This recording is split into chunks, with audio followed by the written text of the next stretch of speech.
editions, I've asked my very good colleagues, a piano duo, female piano duo, to perform at the festival. And they said, no, the music is, hard. Probably we'll play it once only because, female composers are being hated. And by the way, we are too old to do it. So I told Peter, okay, let's take the challenge. Let's check whether we are not too old to learn the new repertoire. And that's why we started, to play it. Then we wanted, with Peter, we wanted to prove our colleagues that actually we will play it a little bit more than one time, so they would regret their answer. And that's why, that's how we approached the piano duo repertoire. Nevertheless, today we will give you like very short reconnaissance or just input to the Polish female composers generally. We have like a long tradition coming back to Maria Szymanowska, so there are actually pretty few figures that are being forgotten or are being rediscovered. Now this is the better word. But we have also a huge deal of Polish contemporary female composers, starting, let's say, from one of the main figures, Grażyna Bacewicz, but also living now. So we want to just show you 4 names, maybe give you like a taste of the repertoire based on the piano duo, and we will try to do it very shortly. We have tendency to talk too much. Just to introduce you to the, so to we the just topic. Do it shortly. If you want some more details, please approach us, because we want to save time for Monica, because she already said her presentation is much longer.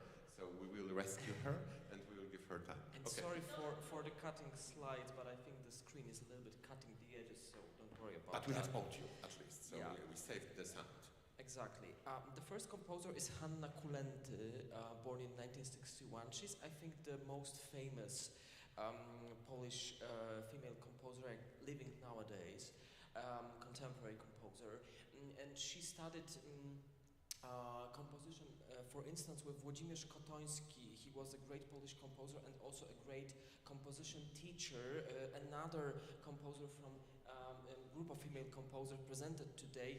She was also the student of Włodzimierz Kotoński, but as you can see, she studied also with Xenakis or Witold Lutosławski.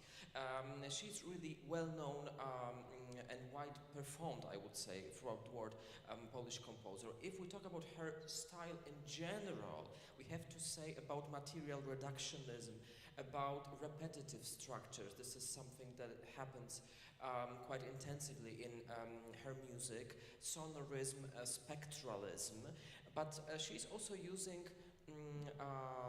in her own words, she's saying that her music is polyphony of arches. This is a very interesting, I think, element. What about this piece for 4 hands? It's called Van, and it was written in 2014. It's written for either for 4 hands on 1 piano or for 2 pianos. We actually play it on 1 piano.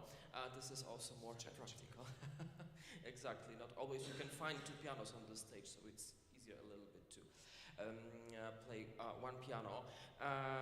This piece, I think vibration is the very good word for this piece, because you can really hear this pulsation, vibration of the structure. The harmony is very interesting. We have a lot of overlapping gestures, overlapping phrases, also repeated phrases, on which she builds the whole thing. Grzegorz, you want to add something? Kulenty is actually a painter also, and she operates on the terms from the visual arts. So this repetitiveness or the overlapping harmonies are actually she's using it to create kind of spectral values in the music. So she operates, on the space. I think that the space is a very important word for her music, basically. She also operates with colors, so she explains her music in the terms of visual arts. You can see the repetitiveness of this music in the structures in both parts, actually. Because then you will see how it's overlapping each other. So the parts are like moved a little bit in time. So the harmonies, when Peter is playing still one harmony, I'm playing the other harmony, or in the other way. There is a constant change within the dynamic within the harmonies. Let's have a brief example of this. Yeah, the Van piece was actually written for Jusen Brothers duo, and they performed it in Amsterdam, I think. Mm-hmm.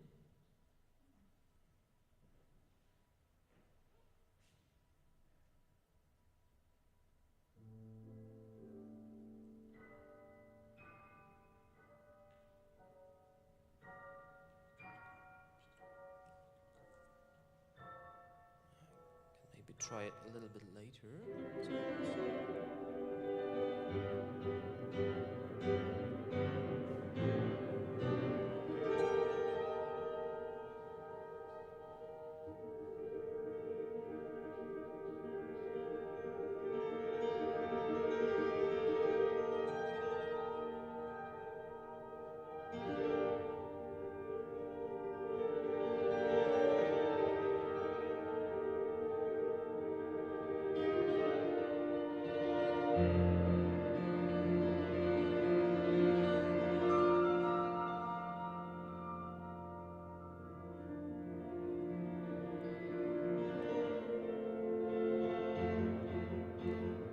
Stop there, but I think it's an impressive piece.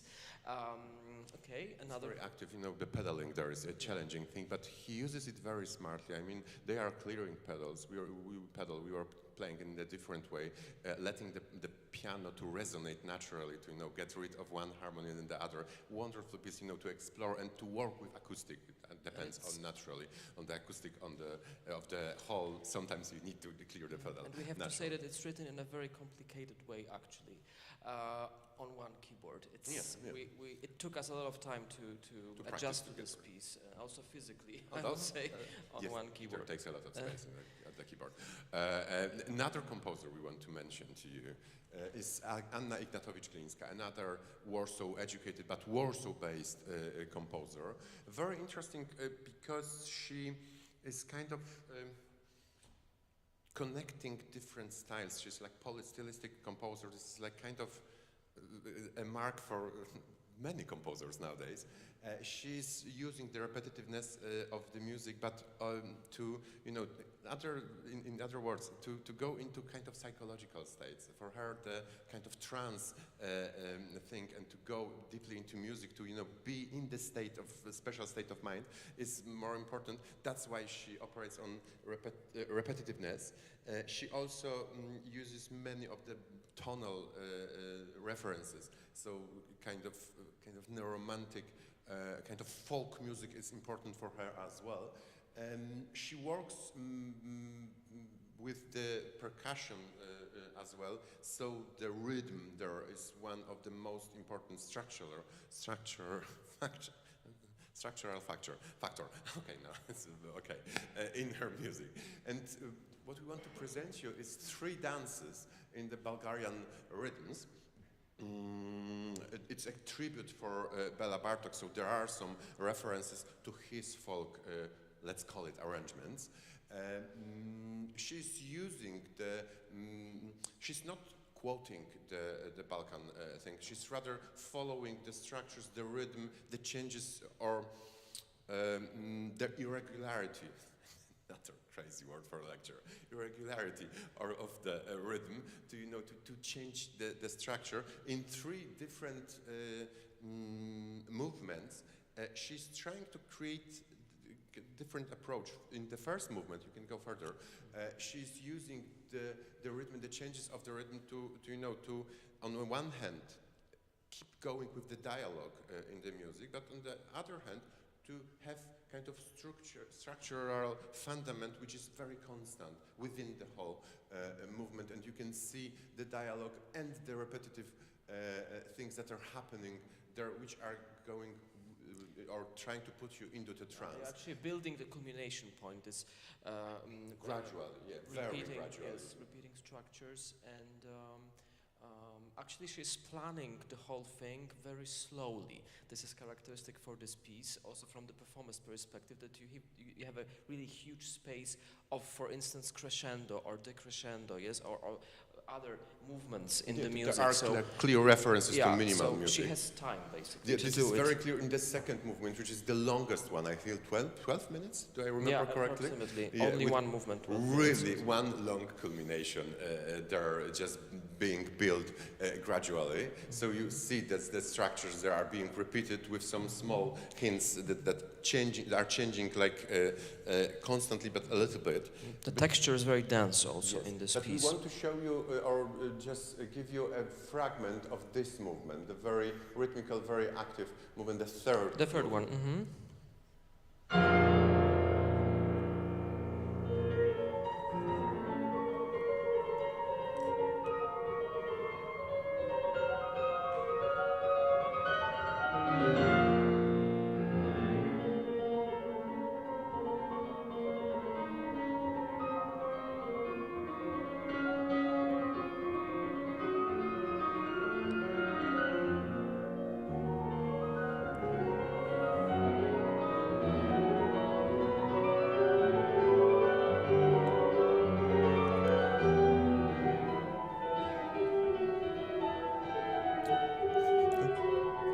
So I think the Balkan I think that's enough. inspirations. Just worth mentioning, both composers, Kulenty and Ignatowicz-Glińska, their pieces for four hands are actually exception. They rather write more chamber music for different ensembles. So traditional ones like piano trio or piano quintet in Ignatowicz-Glińska composition style. But they also write plenty of music for, how to say, irregular chamber ensembles or unexpected chamber ensembles. For example, for a saxophone, four saxophones or saxophone and flute and piano and violin, for example. So there is worth digging both of the composers. If you need, we can help you finding the pieces. It's maybe more difficult with Ignatowicz-Glińska because she's not that published, but we can help you with contacting her directly. Kulenty is actually being published by the Donemus edition in Netherlands, so it's actually easily approachable, her music. Another name we want just to mention is Katarzyna Kwiecień-Długosz, a little bit younger generation. She's again a very polystylistic composer, using the atonal structures with the tonal structures. For her, very important is the kind of joke in the music, the category of joke, which I love, actually, the references to other composers, a lot of quoting. So it's very, I would say, intellectual style. We played her sonatina for four hands. Again, not only for hands, she wrote few pieces for four hands, but mostly for other chamber ensembles. So we approach her because of four hands, but there are some other things than piano. And the last composer we want to mention. Anna Rocławska-Musiałczyk, she's the youngest this group. She's not only a composer, but she also was educated in piano performance. She's a pianist and also a choral conductor, and I think the choral music is essential for her style. She also sings in some groups, vocal groups. And she is also using diverse sources of inspiration, I would say. Among others, for instance, Kashubian folk music. This is a region in Poland. Kashuby, yes.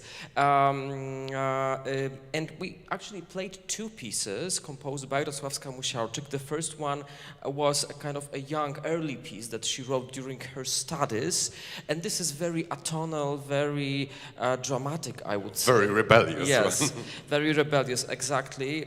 And we also played her minimal prelude that was written for us in 2022. So we premiered this piece, and this piece is completely different. It's a little bit like minimal music, a lot of repetitiveness. We have if we have time, just 1 minute, we can present the toccata. 30 seconds. Yeah, 30 seconds of the toccata. We played her pieces at the Music by Women Composers Festival in Columbus, in Mississippi, and this is the recording from our performance. The rebellious piece. Exactly. Just a second. And this is. I will omit the introduction, which is a little bit ad libitum. Actually, very funny.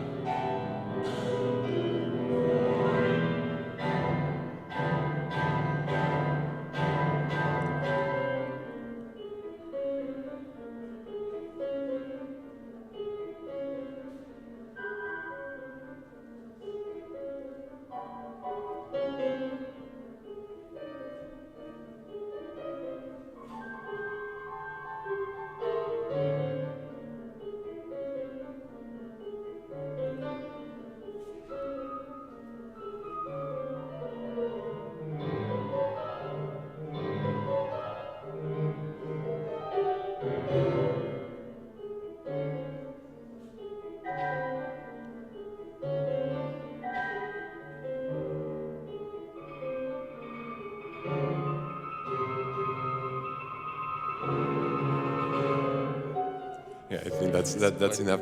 Her style now is a little bit, I would say, more mild or easier on the ear, if there's a phrase in English like this. Nevertheless, very interesting piece. People actually like it. We loved it less. We how to say it? We matured enough to love it. Yeah. Okay. And that's the four composers we want to show you. There are more actually, but the four we approached through the repertoire for four hands. Thank you very much. Thank you very much.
Checking the sound.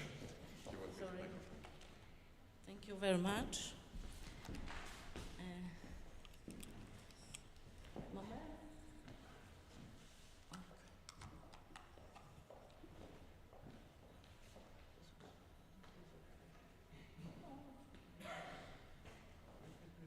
Oh, no, okay, it's working, sorry. Sorry, it was the visual thing. Okay. My name is Monika Gardoń-Prain. I work at the Academy of Music Krzysztof Penderecki in Kraków. I am honored and delighted to be presenting in front of you the figure and chamber works of great Polish composer Zygmunt Stojowski. This year, an album CD, complete works for violin and piano, was released, recorded by myself together with the violinist Katarzyna Duda at the Krzysztof Penderecki European Music Center in Lusławice. Music fragments of this presentation come from this album.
It was Sonata in Major, Opus 37, Arietta, third movement, the very beginning. Biography, Zygmunt Stojowski. 4 words about composer. As one of the few of the greatest composers of the turn of 19th and 20th century, born in Poland under partitions, he became famous and recognizable around the world. The fame of the talented pianist abruptly helped in this. Zygmunt Stojowski was born in 1870 in the small village Strzelce in Russian partition. His first piano teacher was his mother. He grew up in Kraków, where at the age of 15 he made his debut in the musical salon of the famous Princess Marcelina Czartoryska, a former pupil of Chopin. Stojowski performed Ludwig van Beethoven Piano Concerto No. 3 with his own cadenza. During this period, he studied under Władysław Żeleński. By the way, the Music Conservatory in Kraków, from which the Academy was founded, was established on Żeleński's initiative.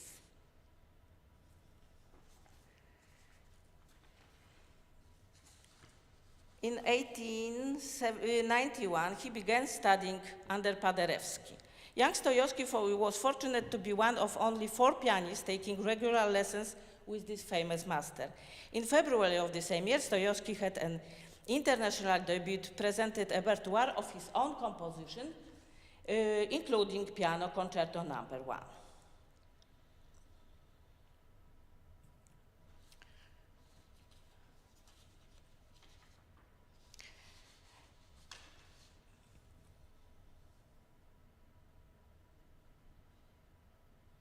Moment. Sorry. Okay.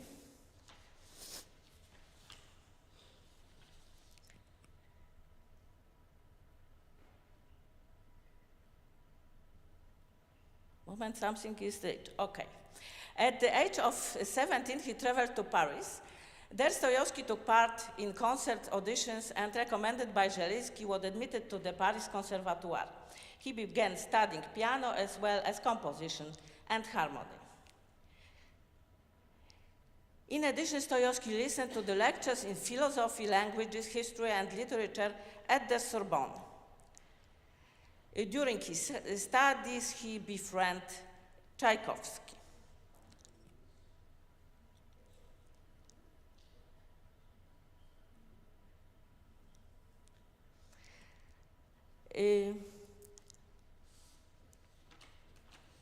He performed with the best orchestras in Berlin, Leipzig, Hamburg, Munich, Manchester, and London.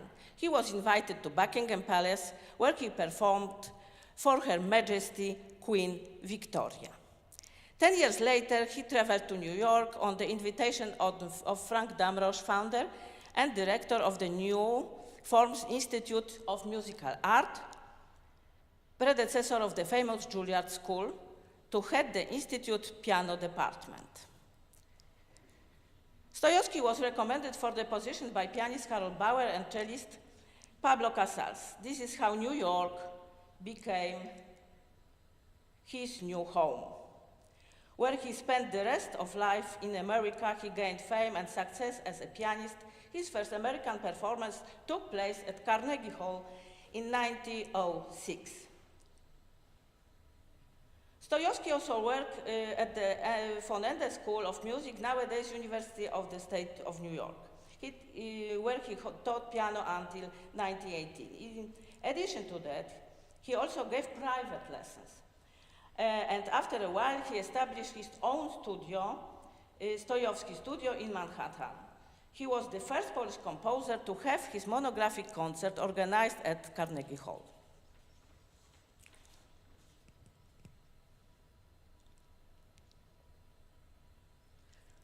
Among his artistic output, quite large for a concert pianist, as it includes 43 opus and several dozen non-opus pieces, which consist of piano pieces, songs, and orchestral pieces. His chamber music occupies a prominent place.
It was thema from the third movement.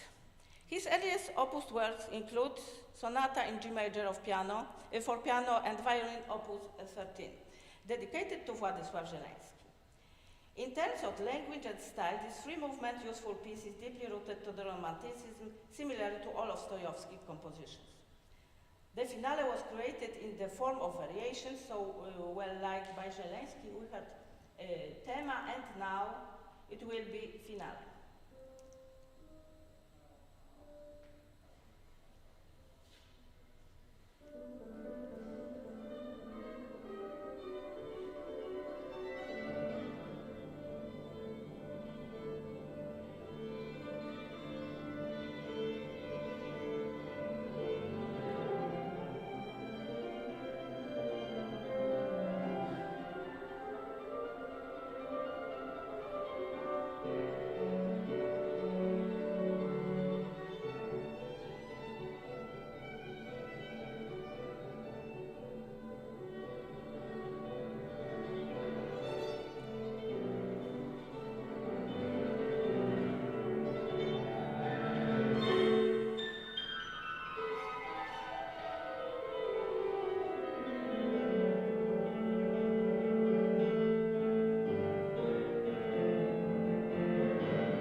Thank you. Stojowski's works, probably because he was an excellent pianist, have rich texture, abundance of chords and octave progressions using the full sound of the instrument. The most visible feature connecting Stojowski's and Żeleński's sonata is a dominance of singing melody and the presence of motifs referring to folk music. An innovative approach to expression interpreted as a way of communication between the artist and creator, including reflection, emotionality in the interpretation included in the classic formal framework. Emotionality as a specific impression to the listeners.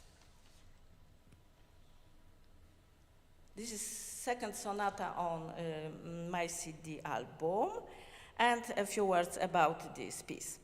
The four-movement piece, extremely vivid, full of fineness and rich in terms of tone quality, with a flowing accompaniment, begins promptly as if it had been going on for a while. In the second place of this cycle, the composer plays a lovely scherzo followed by a slow, beautiful melodies arietta molto sostenuto.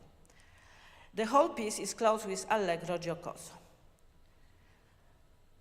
The next piece on this CD is Romance Opus 20. Stojowski's Romance Opus 20 for violin and orchestra or piano is full of expression typical for romantic pieces. The last one will be Serenata, but now music.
My album is crowned by Stojowski's Serenada for violin and piano.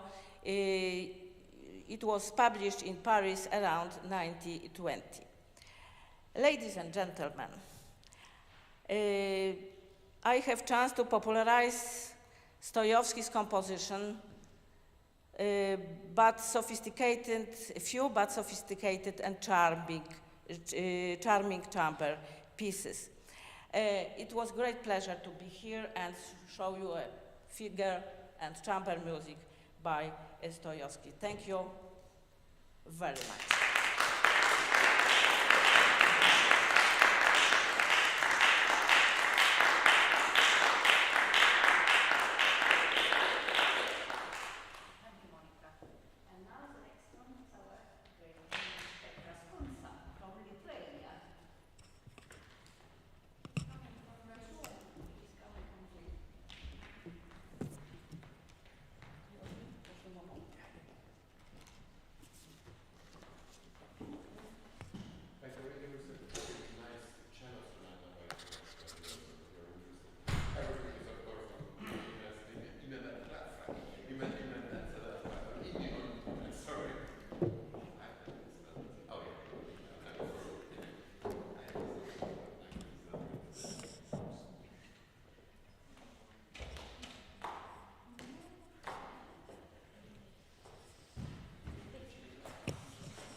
Okay, that's it.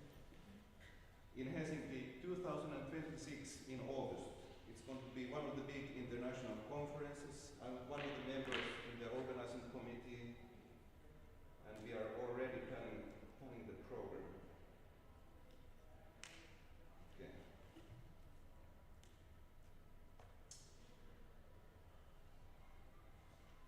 Great. Okay. So we have 10 minutes of time. I really try to keep it really short. Just basic ideas what I've been using in my teaching.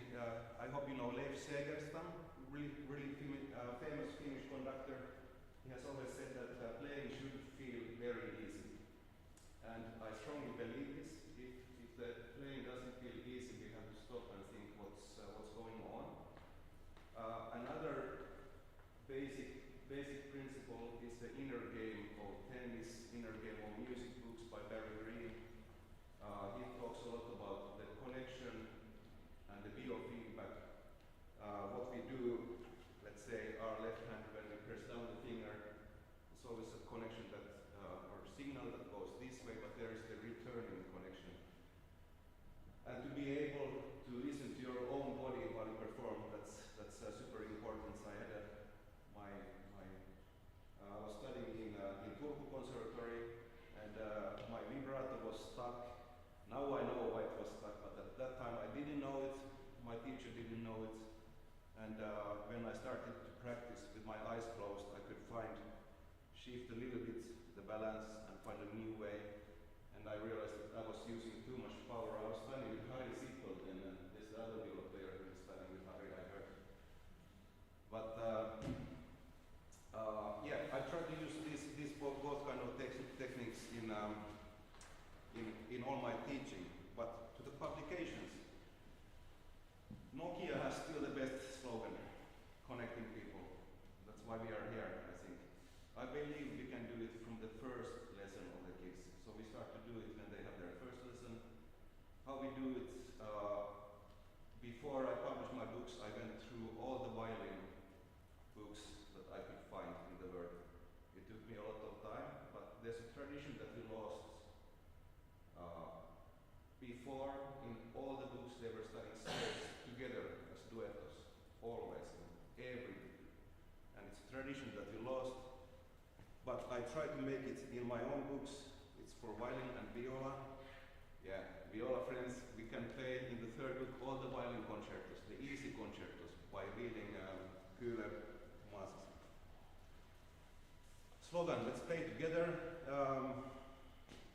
Yeah, and other thing what I try to do, I try to get young kids to start classical music and to make them continue to their professional studies. It's a long story. I am not so sure if you know what happened in the Finnish world at schools. There was a big revolution, maybe 4 or 5 years ago. It's a little bit longer subject, but maybe if you have time, I can say a few words after that. But it's something that we try to implement in the schools also. But we changed the whole education system a few years ago in Finland. Even if the level was very good, the motivation was very low, and now we mix it up. But it's an other subjects. Okay, there's a lot of things we don't have time. I made a lot of arrangements to get more kids into the school. This one we have been using a lot. We organized the kindergarten concerts with pianists, with the string quartet, and now there's parts for open strings. So the idea is that you can combine the whole school and invite small kids to the school, so you can make everybody to play together. And I have a lot of compositions. They are all distributed from Universal Edition now. But something new in the world. We have to make something new. For me, I love classical music. The tradition is interesting, but it's old-fashioned, and to get kids of today to start to play classical music, please come in. We have to make something new. I try to represent all musical ideas also in the way of comics. It's about visualization. It's just one example. Violin teachers, we are talking about supination and pronation, or the aids that the elbow is making while we play, because the bow is built up in this way. But instead of talking about music, which is always boring, we can try to make it as comics. And one idea to teach the bow arm is just to think about the cat and stroking the cat. So instead of 15 minutes, you can have the same effect in 15 seconds. Something about Paul Roland pedagogy, I'm sure the violin teachers recognize. Something about floating hands. This is the most how we can play is that we are relaxed. We have to relax our feet and use mental images. Otherwise, we are stuck in the rational mind. Yeah, there's the big series of all the books, and that's my presentation. It's 10 minutes. Any questions? Very good.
So, I said I'm going to speak very briefly and very informally.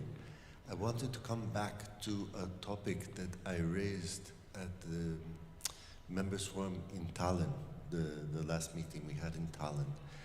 And I was talking about the issues that face me because I teach in different places. And the influence of the context on the teaching of chamber music. And I thought some more about it since yesterday because of the meeting we had, the working group that we had about secondary school teaching.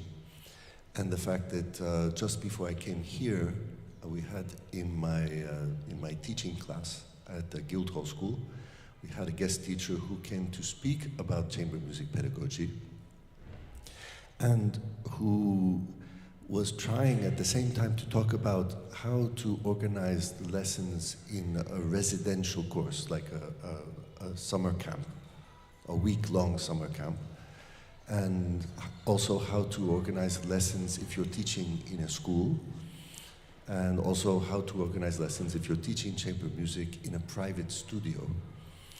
And I realized that these issues, many of the colleagues are also facing, perhaps not so much in private studios. Most of the colleagues here are teaching in conservatoires or academies. But it is a topic that I'm becoming more and more obsessed with because I find that I can't always teach the things that I want to teach and the way that I want to teach, depending on what the context is. So if I do a pro corda course and I have 1 week and I know that all of the students are going to be playing in 3 groups and that they're not going to have any time to practice, and they won't have individual lessons, and I will only have them 1 hour, but every day, and I don't choose the repertoire. The repertoire is given to me, and I say, my task is to make sure that by the end of that week, they can make that piece sound more or less good. So in that context, I can't take the time that I need to develop the chamber music skills, the competencies. I can try, but I have to reduce it very efficiently to have them do listening exercises or rhythm exercises or tuning exercises. And then in my conservatoire in France, I have to work with an academic calendar. That means that every 6 weeks there will be a 2-week vacation. And this I've known about for a long time. I've been teaching in French conservatoires since when? 1992. But it's only these past 4 years that I've had a chamber music class in the conservatoire where I teach. And there, each year, different ensembles, different students, and I can't necessarily plan a long-term progression in developing their chamber music skills, because perhaps the following year they will be with another teacher, they will do other things. The combinations will change all the time. So I found myself progressively planning almost everything to the last Saturday before the 2-week vacation, so that we can achieve some kind of tangible result, which has an impact then on what repertoire I'm going to choose. I have colleagues who are still able to work. They choose one major chamber work, and they're going to work on it the entire year, and then produce a performance. And sometimes that produces really interesting results. They can play more or less well, but they do not develop the specific chamber music competencies. They can play that piece. It's the same kind of situation as in a 1-week residential course. At Guildhall, we have less vacations.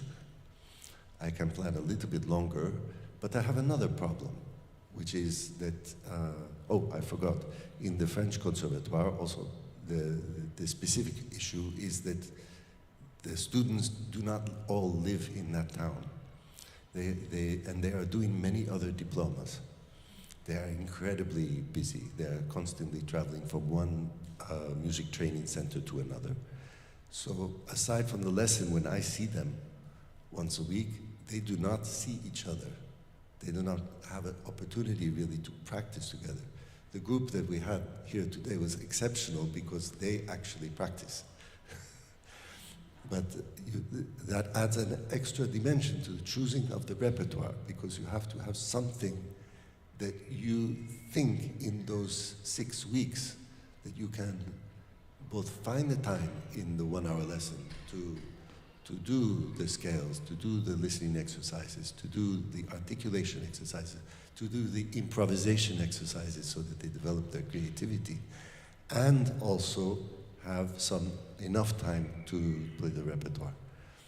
So it's a constant balancing act between finding the repertoire that will work in that calendar, and making the time to develop the competencies at the same time.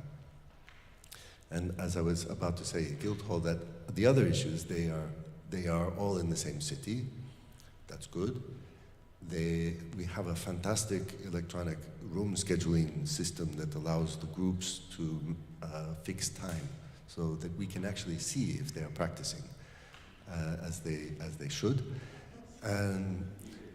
And they all know that they will have an exam at the end of the year where everyone must prepare an entire work.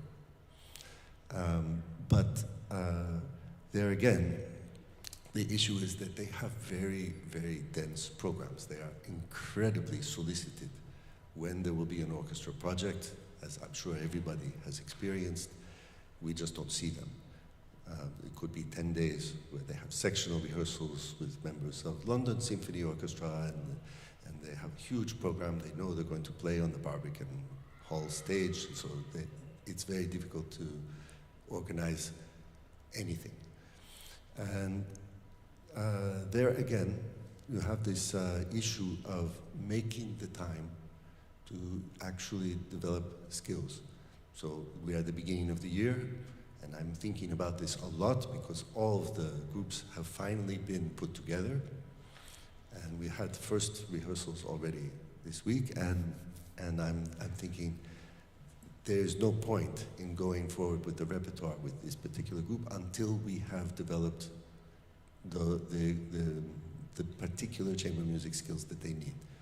So if it's a string quartet, that if they cannot play that E flat major scale beautifully and in tune, there's no point in playing that, even that first movement. And I go back to some of the strategies we used in the summer academy in Bloomington, where I taught for 22 years, where we do not start with first movements. That was a strategy that worked very, very well. There's always a quartet that has never played together, and they want to play Death and the Maiden, or they want to play some Brahms quartet. And of course you say, no, you're not going to do that. But even they start on a very easy Boccherini or Haydn or whatever, or Nardini, and they start with the first movement and they get bogged down. And you spend many, many weeks, and you do not have the time, again, to develop the competencies, specific competencies. You're just working on the repertoire, and each one is just trying to play their part. You say, well, let us start not with the first movement. Let us not start. We'll look at whatever piece they're playing, find the movement that seems in its structure and its textures and its techniques to be the most accessible. Usually that's the minuet. And we just start with the minuet. And we use the minuet then to develop those other competencies. It makes everything go faster afterwards. The idea is that they should come out of the experience not just with a piece that they can play, but also with the ability to listen, to understand the relationships, and to be free enough in their playing. As you said, yes, they should feel comfortable and at ease in their playing. And I simply can't tolerate when I feel that the group is unable to interact because people are too worried about their individual parts. But that eventually in the work group we talk more and more. I think I would like that to be a topic that's addressed, that the context and the structure of the lessons in a particular institution has a huge impact on the repertoire and the pedagogical strategies that we use. Anyway, I just want to throw that out there because I know that everybody in each of their situations is going to have interesting comments to add to that. So that's all.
Ah, yeah. Well, I think my word.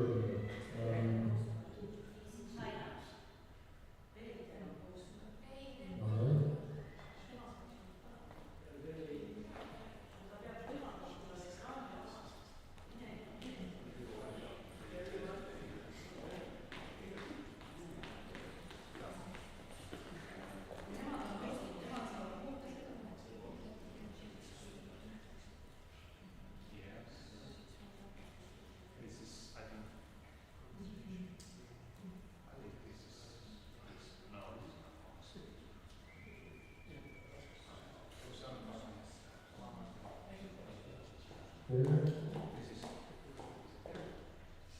Yes.